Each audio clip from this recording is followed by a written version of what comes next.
নেতা আলম ভাই আলম ভাই আলম ভাই আলম ভাই আলম ভাই আলম ভাই আলম ভাই আলম ভাই নেতা নেই আলম ভাই নেতা আমাদের আলম ভাই আর কোনো আলম ভাই নেতা নেই আলম ভাই নেতা আমাদের আলম ভাই আলম ভাই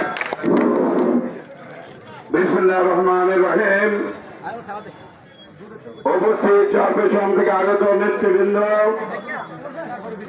ওসমানগঞ্জের সংগ্রামী সভাপতি নির্যাতিত আবু বকরপুর বিএনপির নির্যাতিত নিপীড়িত বহু লাঞ্ছিত নেতা জনাব মাওলানা আনোয়ার হোসেন সহ এই আবু বকরপুরের নেতৃবৃন্দ এবং এই আবু বকরপুরের 18 বছরে এই দেশে এইখানে এই এলাকার সন্ত্রাস লঙ্গি সিরাজের নির্যাতনে যারা 18 বছর সশরুদ্ধ অবস্থায় ছিলেন, সেই সমস্ত আলেমরা এই লঙ্গি সিরাজের হাত থেকে রেহাই পায় নাই।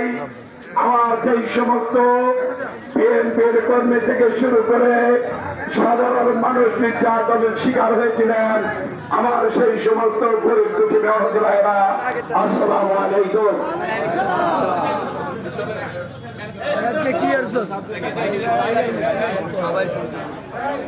আপনারা জানেন আমরা অনেক ধৈর্য ধরেছি।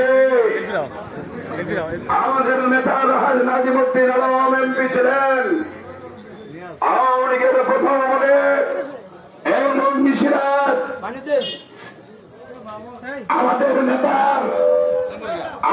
নেতার গাড়ির সামনে দাঁড়িয়েছিল, ঈশ্বর বাঞ্ছর করেছিল। আমরা বিএনপি ক্ষমতায় এসে তাকে কিছুই করি না, আর মাফ করে দিয়েছিলাম।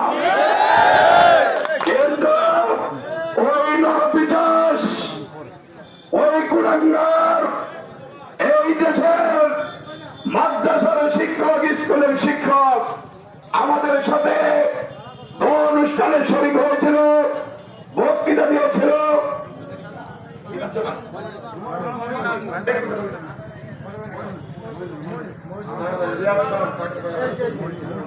এবং এই এলাকার মসজিদের ইমাম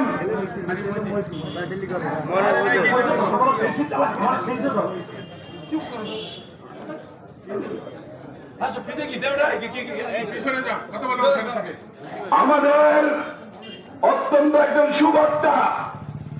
আমি এক অনুষ্ঠানে এসে তার বক্তৃতা শুনে আমি মুগ্ধ হয়েছিলাম।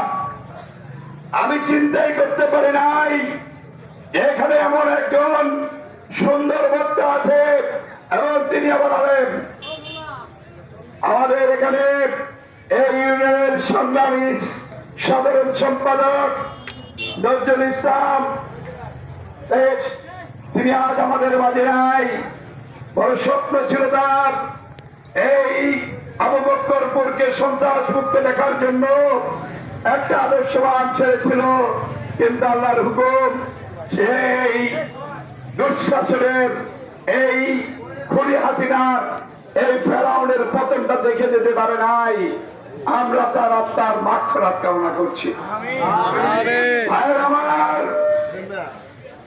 চরমুজুরের ছাত্র রাজ্জাক সহ এই আবু বকরপুরের পঞ্চায়েত বাড়ির জাহাঙ্গীর পঞ্চায়েত সহ 7 জনকে মার্ডার করেছ তোমরা। ও লোককে পঙ্গু করেছ, ও লোককে তোমরা নির্যাতন করে তাদের বাড়িঘর দখল করেছ, টাকা জমি দখল করেছ, ব্যবসা প্রতিষ্ঠান দখল করেছ। একটু শ্বাস নিয়ে সুন্দরভাবে বাজারে উঠতে পর্যন্ত দেওয়া নাই। লঙ্গি সিরাজ তোমার দিয়ে পরলে থাকবে না। লঙ্গি সিরাজ, তোর কোনো বাবার শক্তি নাই। তোর বাবারা এখন, তোর বাচ্চারা এখন পলাতক। ওই চোরেরা এখন পালিয়ে বেড়ানোর সময় বাংলাদেশের শত শত কোটি টাকা আত্মসাৎ করে পালিয়ে যাওয়ার সময় বিভিন্ন জায়গায় ধরা পড়ছে।